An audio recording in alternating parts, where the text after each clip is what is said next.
Assalamualaikum warahmatullahi wabarakatuh.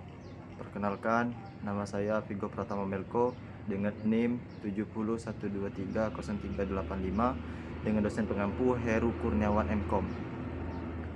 Nah, di sini saya akan menjelaskan tentang resume algoritma dan struktur data. Pertama, A. Konsep data dan algoritma. Definisi algoritma. Penemu yaitu algoritma pertama kali ditemukan oleh Abu Ja'far Muhammad Ibnu Musa Al-Khawarizmi dalam bukunya Al-Jabir wa Al-Muqablah. Kedua, konsep.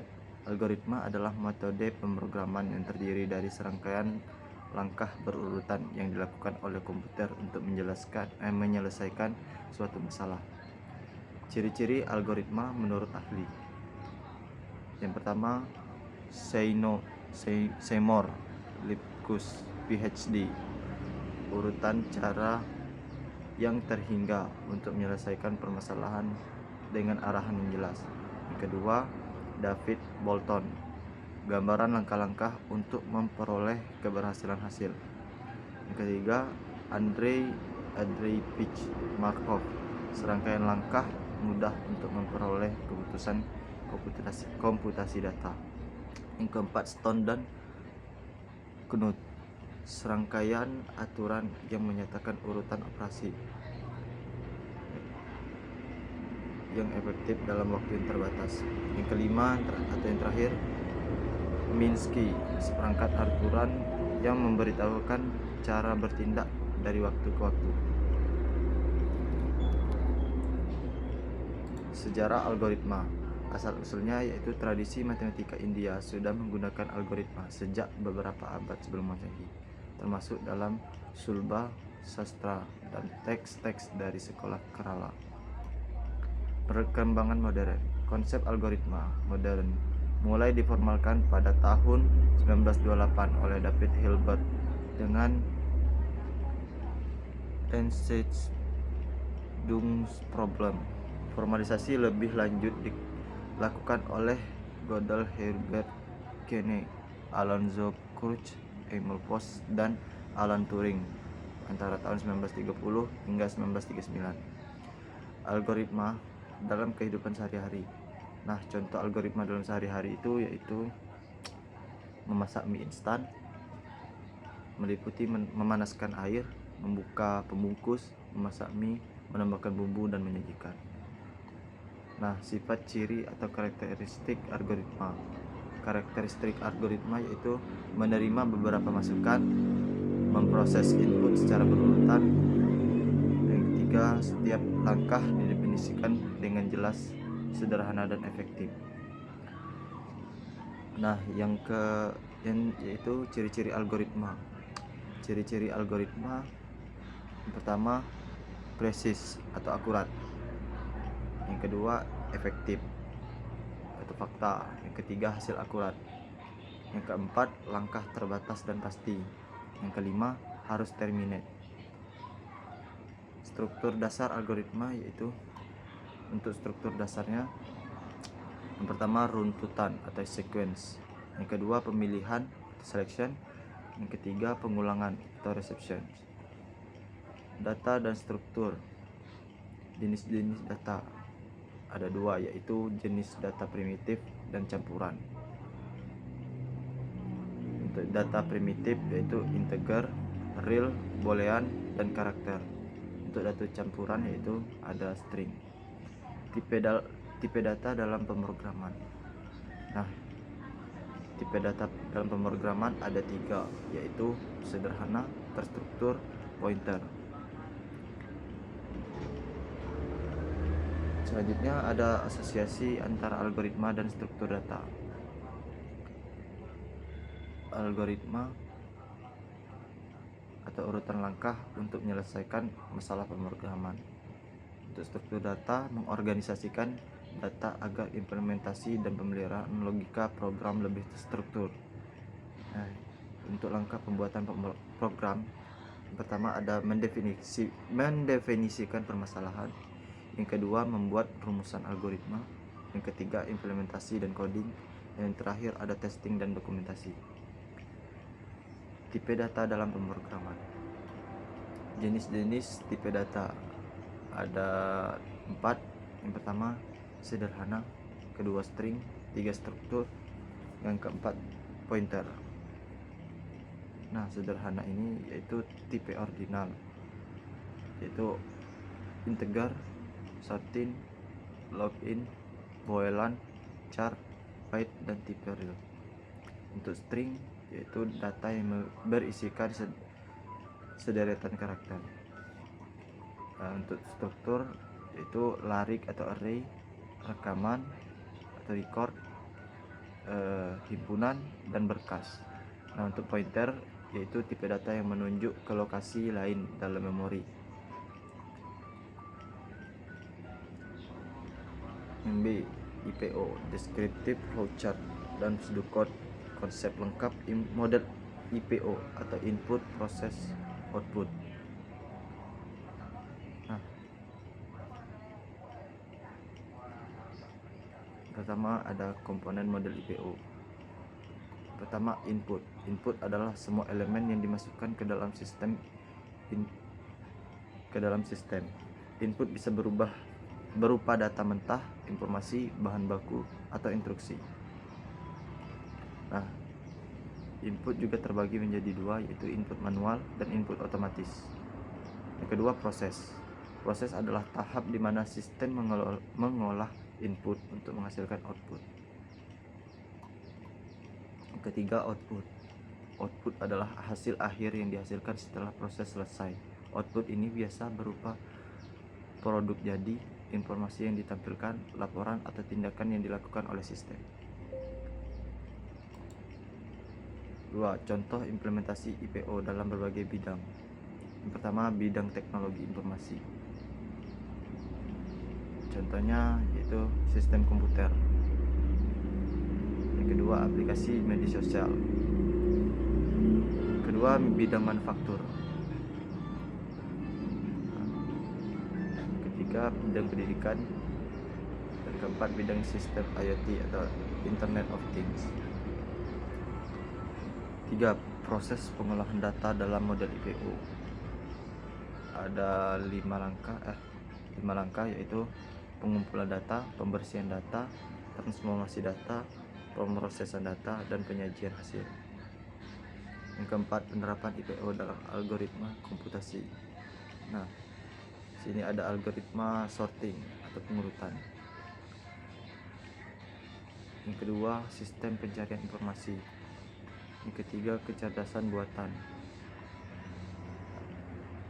Manfaat dan kelebihan model IPO. Yang pertama, menyederhanakan sistem yang kompleks. Kedua, mempermudah perancangan sistem. Ketiga, meningkatkan kekuatan analisis. Yang keempat, mendukung pengambilan keputusan. Tipe data, variabel, dan operator. Tipe data yaitu tipe data yang pertama ada tipe data primitif. Yang kedua ada tipe data non primitif.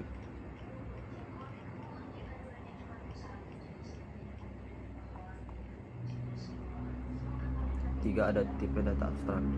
Dan yang keempat ada tipe data khusus. B. Variabel. 1. Variabel lokal. Variabel ini hanya dapat diakses di dalam fungsi atau blok kode tempat variabel tersebut dideklarasikan. Misalnya variabel ini dideklarasikan dalam sebuah fungsi, hanya dapat digunakan dalam fungsi itu. Kedua, variabel global. Variabel global dapat diakses dari mana saja dalam program, baik itu di dalam fungsi utama atau di dalam fungsi lainnya. Ketiga, variabel statis. Variabel statis mempertahankan nilainya selama eksekusi program. Yang keempat, variabel instansi. Variabel ini merupakan variabel yang dimiliki oleh setiap objek yang diciptakan dari satu kelas. Setiap objek dapat memiliki nilai variabel instansi. Operator. Nah, operator adalah simbol atau karakter yang digunakan untuk melakukan operasi pada data atau variabel dalam program. ada berbagai jenis operator dalam pemrograman. Yang pertama, operator penugasan. Yang kedua, operator aritmatika. Yang ketiga, operator rasional. Keempat, operator logika. Dan yang kelima, operator bitwise. Struktur flow control algoritma. Pertama, struktur dan alur kontrol program. Bahasa pemrograman C menyediakan 3 jenis struktur kontrol utama yang membantu pengaturan alur eksekusi program, yaitu sekuensial, percabangan, dan perulangan. Struktur kontrol sekuensial adalah alur eksekusi program yang paling sederhana, di mana setiap perintah dijalankan secara berurutan, satu persatu dari atas ke bawah. Kedua, ada struktur kontrol percabangan. Struktur percabangan memungkinkan program untuk mengambil keputusan berdasarkan kondisi tertentu. Struktur kontrol percabangan sederhana. Pada percabangan sederhana, kondisi diperiksa dan jika benar, perintah tertentu akan dijalankan.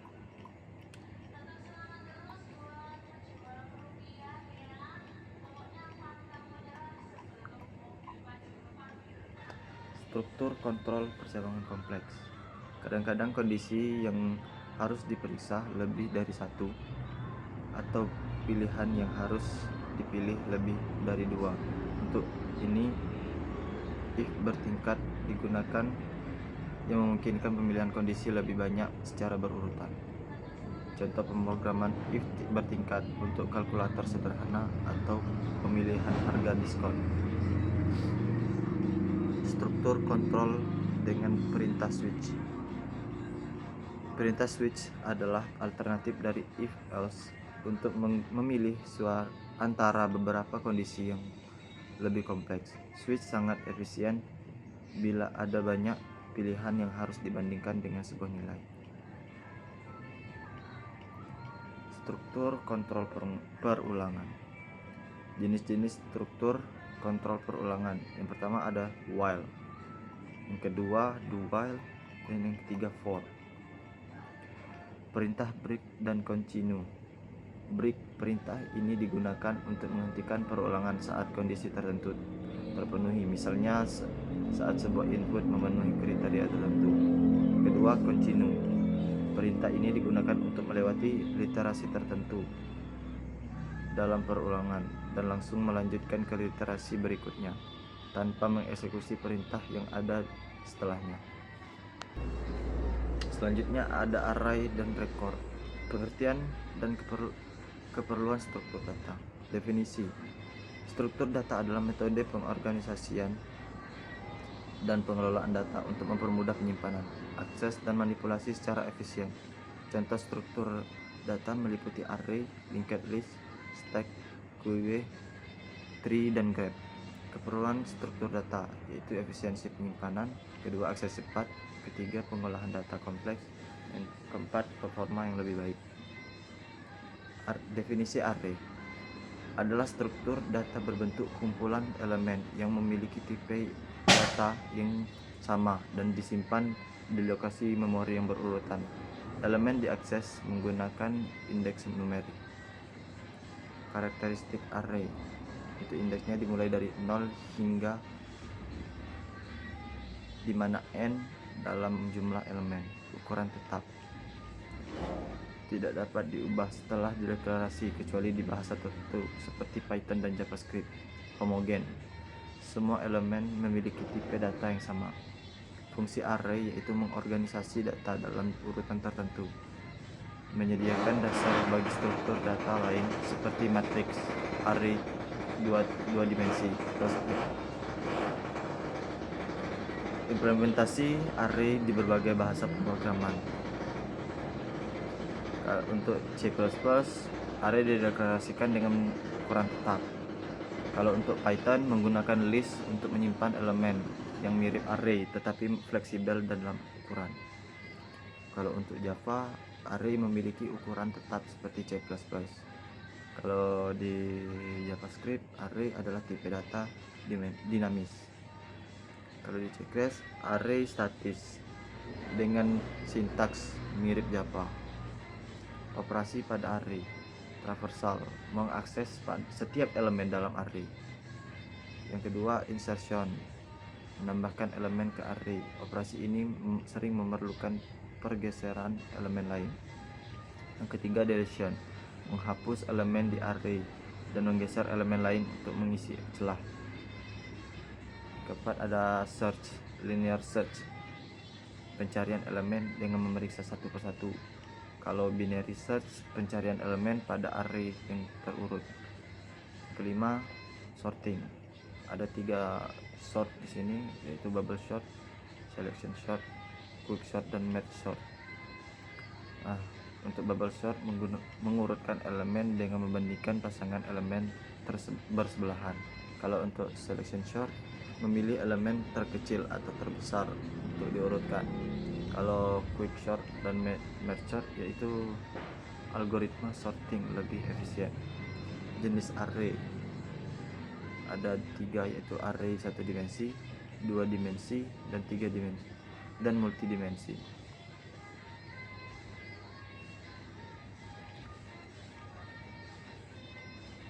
Record atau tipe data bentukan.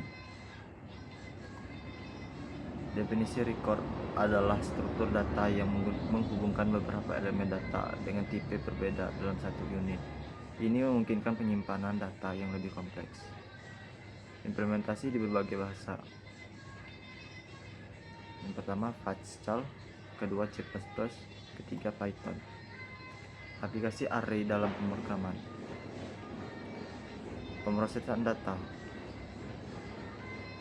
menyimpan data seperti angka, string, atau objek. Operasi matematika, array digunakan dalam aljabar linear, matriks, dan grafik komputer. Struktur data lanjutan, array adalah dasar untuk stack, UWW, heap, dan hash table. Eksplorasi array dan fungsi, function. Algoritma pencarian pada array. Array adalah struktur data dengan elemen bertipe sama, disusun berurutan. Jenis array yaitu 1 dimensi, elemen disusun linear. Kalau untuk multidimensi, elemen disusun dalam dimensi yang lebih tinggi seperti matriks. Algoritma pencarian itu linear search dan binary search.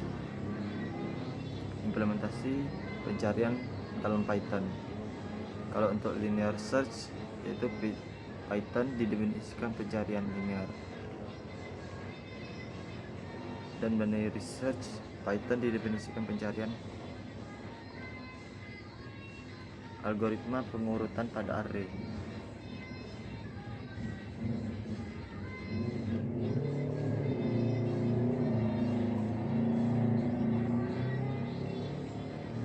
Prosedur algoritma pemrograman.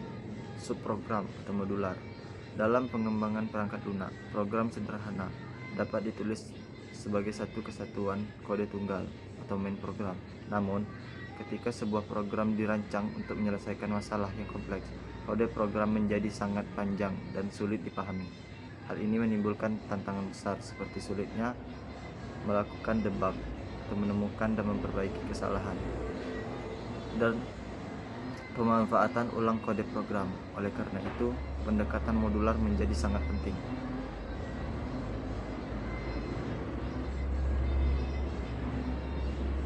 Manfaat subprogram. Yang pertama, kode yang reusable atau dapat digunakan kembali. Yang kedua, kemudahan debugging. Yang ketiga, ada fleksibilitas program. Yang keempat, ada menghindari redundansi kode. B. Jenis program. Jenis subprogram. Terdapat subprogram terdiri dari 2 jenis utama berdasarkan karakteristiknya. Yang pertama, prosedur. Yang kedua, fungsi. Konsep prosedur. Prosedur adalah subprogram yang tidak mengembalikan nilai. Hasil kerja prosedur dapat diketahui setelah semua proses di dalamnya selesai dijalankan. Proses hanya berjalan jika dipanggil oleh program utama atau prosedur lainnya. Contoh prosedur sederhana: mengurutkan 3 nilai IPK mahasiswa dari yang tertinggi ke rendah.